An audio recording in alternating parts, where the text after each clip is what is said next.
Hi అండి. అందరికీ నమస్కారం. Welcome to my channel. ఈ వీడియోలో ఏపీ ప్రభుత్వ పెన్షనర్లందరికీ పెన్షన్ సవరణ చట్టంపై ఇప్పుడే అందిన వార్త. ప్రభుత్వ పెన్షనర్లందరికీ కూడా పెన్షన్ చట్టంపై అండి. మరి పూర్తి వివరాలు వీడియోలో తెలుసుకుందాము. వీడియోని ఎక్కడే కానీ స్కిప్ చేయకుండా ఎండ్ వరకు చూసేటప్పుడే ఇన్ఫర్మేషన్ పూర్తిగా అర్థమవుతుంది. వీడియో చూస్తున్న ప్రతి ఒక్కరు వీడియోకి లైక్ చేయండి ఫ్రెండ్స్. ఈ వీడియోని తోటి పెన్షన్ మిత్రులతో అయితే షేర్ చేయండి. కొత్తగా మన ఛానల్ చూస్తున్నారు, ఇంకా ఎవరైనా సబ్స్క్రైబ్ చేసుకున్నట్లయితే వెంటనే మన ఛానల్ని సబ్స్క్రైబ్ చేసుకోండి. దీని ద్వారా నేను చేసే లేటెస్ట్ వీడియోస్ అన్ని మీ వరకు రీచ్ అవుతాయి. ఇక ఆలస్యం చేయకుండా వివరాల్లోకి అయితే వెళ్ళిపోదాము. ఫ్రెండ్స్, ఇక విషయానికి వచ్చినట్లయితే దేశవ్యాప్తంగా ఉన్న కేంద్ర, రాష్ట్ర ప్రభుత్వ మరియు ప్రభుత్వ రంగ సంస్థల పెన్షన్దారుల సమస్యలపై గలం విప్పుతూ వాటి పరిష్కారం కోసం ప్రభుత్వాలపై ఒత్తిడి తెచ్చేందుకు కృషి చేస్తున్న వివిధ పెన్షన్దారుల సంఘాల సమన్వయ వేదికలైన national coordination committee of pensioners association NCCPA మరియు భారత పెన్షనర్స్ సమాజ్ బీపీఎస్ వంటి కీలక పాత్ర వంటి ఈ యొక్క సంఘాలు ఏవైతే ఉన్నాయో కీలక పాత్ర పోషిస్తున్నాయి. అనగా ఇటీవల ఫిబ్రవరి 25న ఈ సంఘాలు ఒక ముఖ్యమైన సమావేశాన్ని నిర్వహించి పెన్షన్దారుల దీర్ఘకాలిక సమస్యల పరిష్కారానికి భవిష్యత్తు కార్యాచరణపై చర్చించాయి. ఈ సమావేశంలో భారత పెన్షన్స్ సమాజ్ జాతీయ అధ్యక్షులు శ్రీ కేసి మహేశ్వరి గారు కొన్ని నిర్మాణాత్మక సూచనలు, క్లారిఫికేషన్లు చేసినట్లు వార్తలు వెలువడ్డాయి. ఆయన ప్రతిపాదించినటువంటి అంశాలు, వాటిపై విశ్లేషణ మరియు పెన్షన్దారుల ఉద్యమం భవిష్యత్తుపై చూద్దాము. శ్రీ మహేశ్వరి గారు దాదాపుగా 5-6 కీలక సూచనలు చేసినట్టు తెలుస్తోంది. వాటిలో కొన్ని ఆచరణ సాధ్యంగా, మరికొన్ని పునరాలోచించవలసినవిగా అయితే ఉన్నాయి. దేశవ్యాప్త నిరసనలు మరియు అవగాహన కార్యక్రమాలు. పింఛన్దారుల సమస్యలను ప్రజల్లోకి, ప్రభుత్వాల దృష్టికి బలంగా తీసుకెళ్లేందుకు దేశవ్యాప్తంగా దశల వారీగా మానవహారాలు, సామూహిక రౌండ్ టేబుల్ సమావేశాలు, రాష్ట్ర స్థాయి సదస్సులు నిర్వహించాలి. అంతిమంగా సుప్రీంకోర్టు ఎదుట ధర్నా చేసి ప్రధాన న్యాయమూర్తి దృష్టికి సమస్యలను తీసుకెళ్లి సుమోటోగా కేసును విచారణకు స్వీకరించేలాగా ఒత్తిడి తేవాలి. ప్రజాస్వామ్యయుతంగా నిరసన తెలిపే హక్కు అందరికీ ఉంటుంది. అయితే పెన్షన్దారుల వయస్సును, ఆరోగ్య సమస్యలు, ప్రయాణ పరిమితులు దృష్ట్యా దేశవ్యాప్తంగా ఆందోళనలు, ముఖ్యంగా ఢిల్లీ వంటి దూర ప్రాంతాలకు తరలి వెళ్ళి ధర్నాలు చేయటం ఎంతవరకు ఆచరణీయమనే ప్రశ్నార్థకం. ఇవి వారిని ఇబ్బందులకు గురి చేసే ఆస్కారం ఉంది. కాబట్టి ప్రస్తుతం అంతర్జాతీయ మరియు దేశీయ యుద్ధ వాతావరణం కూడా ఇలాంటి భారీ ఆందోళనలకు అనుకూలంగా లేకపోవచ్చు. ప్రత్యామ్నాయ ఆలోచన, చలో పార్లమెంట్ వంటి కార్యక్రమాలు చేపట్టాలంటే కనీసం 20,000 నుండి 25,000 మందిని పీపుల్స్ని, అదే 20 నుంచి 25,000 మందిని పెన్షనర్స్ని సమీకరించగలిగితేనే ప్రభుత్వంపై కొంత ప్రభావం చూపే అవకాశం ఉంటుంది. తక్కువ సంఖ్యలో పాల్గొంటే ప్రభుత్వం దానిని ఒక విఫల ప్రయత్నంగా పరిగణించే ప్రమాదం ఉంది. ఈ అంశంపై లోతైన చర్చ అవసరము. రెండవది, సుప్రీంకోర్టు న్యాయ పోరాటము. సుప్రీంకోర్టు ద్వారా పెన్షన్ చట్టం సవరణకు వ్యతిరేకంగా సుప్రీంకోర్టులో కేసు వేయాలి. సుప్రీంకోర్టులో కేసు వేయడం ఒక మార్గమే. అయితే కోర్టు సుమోటోగా కేసును స్వీకరించేలాగా ఒత్తిడి చేయడం చాలా కష్టము. న్యాయ పోరాటానికి భారీగా ఆర్థిక వనరులు అవసరము. కనీసం 50 లక్షలు అవసరమవుతాయని, తీర్పు రావడానికి 5 ఏళ్ళు లేదా అంతకంటే ఎక్కువ సమయమే పట్టవచ్చని అంచనా. ఈ సుదీర్ఘకాలం ఆర్థిక భారం పింఛన్దారుల సంఘాలకు సవాలుగా అయితే మారవచ్చు. ఇకపోతే S30 కేసుకు నైతిక మద్దతు. IAS, IPS, IFS వంటి అఖిల భారత సర్వీసుల ఉన్నత అధికారులకు సంబంధించి S30 కేసును ప్రస్తుతం ఢిల్లీ హైకోర్టులో విచారణకు అయితే ఉంది. సుప్రీంకోర్టు ఈ కేసును విచారించకుండా తిరిగి ఢిల్లీ హైకోర్టుకే పంపింది. ఈ కేసులో పెన్షన్ చట్ట సవరణపై ప్రభుత్వం ఒక అఫిడవిట్ దాఖలు చేస్తూ 1972 డిసెంబర్ 16 నుంచి తాము చట్ట సవరణ చేశామని, కాబట్టి కోర్టుకు విచారణ అధికారం లేదని అయితే వాదించి, దీనిపై హైకోర్టు, పార్లమెంటు, అసెంబ్లీ చేసిన అనేక చట్టాలను న్యాయ సమీక్షకు గురి చేసి కొట్టివేసిన ఉదంతాలున్నాయని, విచారణ అధికారం లేదనడానికి తగిన ఆధారాలు, డాక్యుమెంటరీ ఎవిడెన్స్ జూన్ 5, 2025లోగా పేర్కొన్నారు.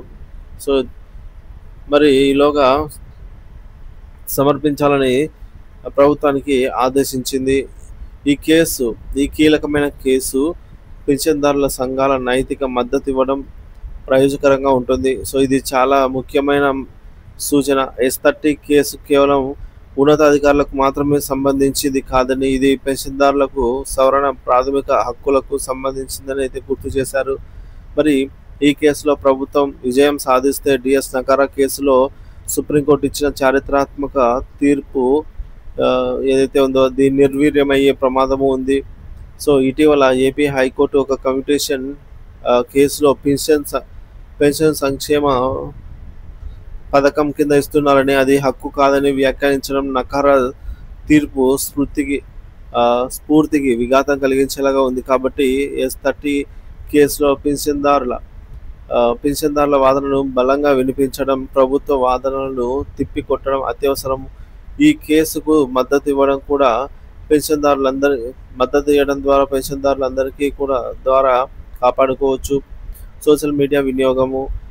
ప్రస్తుతం డిజిటల్ యుగంలో సోషల్ మీడియా అత్యంత ప్రభావితమైన సాధనం.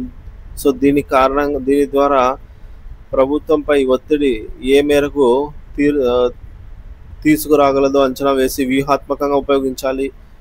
ఇది ఆచరణీయమైన మరియు తక్కువ ఖర్చుతో కూడుకున్న మార్గము. పెన్షన్దారుల సమస్యలను, ప్రభుత్వ విధానాల్లోని లోపాలను, న్యాయస్థానాల తీర్పులను విస్తృతంగా ప్రజల్లోకి తీసుకెళ్లి ప్రజా అభిప్రాయం కూడగట్టుకోవడానికి సోషల్ మీడియాను సమర్థవంతంగా వాడుకోవచ్చు. సో 5వది కేంద్ర వేతన సంఘము CPC టర్మ్స్ ఆఫ్ రెఫరెన్స్ కోసం నిరీక్షణ. సూచనలు 8వ CPC టర్మ్స్ ఆఫ్ రెఫరెన్స్ త్వరలో వెలువడనున్నాయి. కాబట్టి అప్పటి వరకు ఆందోళన కార్యక్రమాలకు పిలుపు ఇవ్వకుండా పనిచేయటం మంచిది. విశ్లేషణ. ఈ సూచనపై భిన్నాభిప్రాయాలు వ్యక్తం అవుతున్నాయి. అనుకూల వాదన CPCలో అంశం చేరిస్తే కొంత సానుకూల ఫలితం రావచ్చు అనే ఆశన. ప్రతికూల వాదన టర్మ్స్ ఆఫ్ రెఫరెన్స్లో ఒక అంశాన్ని ప్రస్తావించి మరొక అంశాన్ని ఒక అంశాన్ని మాత్రమే ప్రశ్నించినంత మాత్రాన వేతన సంఘం సిఫార్సులు చేసిన ప్రభుత్వం చట్టం తప్పనిసరిగా అమలు చేయాలనే నిబంధన ఏమీ లేదు. ప్రభుత్వాలు తమ ఆర్థిక వనరులు, రాజకీయ ప్రయోజనాలను బట్టి నిర్ణయాలు తీసుకుంటారు.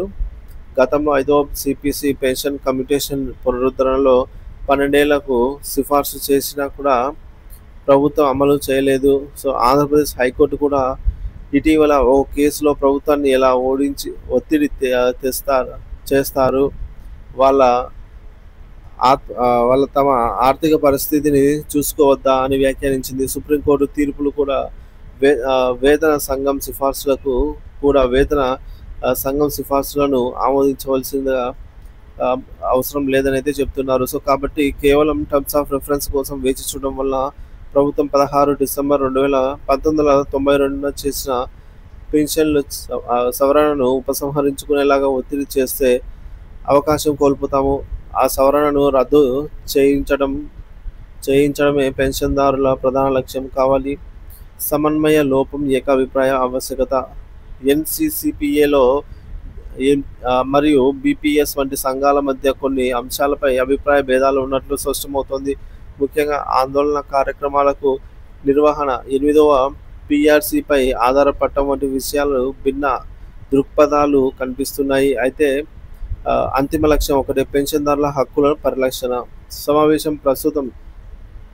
సమావేశంలో ప్రస్తుతం యుద్ధ వాతావరణం తగ్గిన తర్వాత భవిష్యత్ కార్యాచరణపై ఏకాభిప్రాయానికి రావాలనే చర్చ జరిగినట్లుగా తెలుస్తోంది. ఇది స్వాగతించదగ పరిణామము. సుదీర్ఘదారుల పెన్షనర్లు సంక్లిష్టమైన మరియు దీర్ఘకాలికమైనవి, వాటి పరిష్కారానికి సంఘటిత వ్యూహాత్మక పోరాటం అవసరము. సో ఈ మేరకు S30 కేసును వంటి న్యాయ పోరాటాలకు మద్దతు ఇవ్వడం, సోషల్ మీడియాను సమర్థవంతంగా ఉపయోగించుకోవడం మరియు ప్రభుత్వాల నిరంతరం ఒత్తిడి తీసుకురావడం, ప్రభుత్వాలపై ఇటువంటి చర్యలు చేపట్టాలి. అదే సమయంలో వివిధ పెన్షన్దారుల సంఘాలు తమ విభేదాలను పక్కన పెట్టి ఉమ్మడి కార్యాచరణతో ముందుకు సాగాలి. కేవలం వేతన సంఘాలపై ఆధారపడకుండా ఈ విధంగా చట్టపరమైన హక్కుల కోసం కూడా పోరాటం చేసే ద్వారా పెళ్లి చేసుకోవడం అనేది పెన్షన్దారులు తమ ప్రయోజనాలు కాపాడుకోగలుగుతారు. శ్రీ KC మహేశ్వరి గారు లేవనెత్తిన అంశాలు ఈ దిశగా మరిన్ని చర్చలకు, స్పష్టమైన కార్యాచరణకు దారితీస్తాయనైతే ఆశిద్దాము.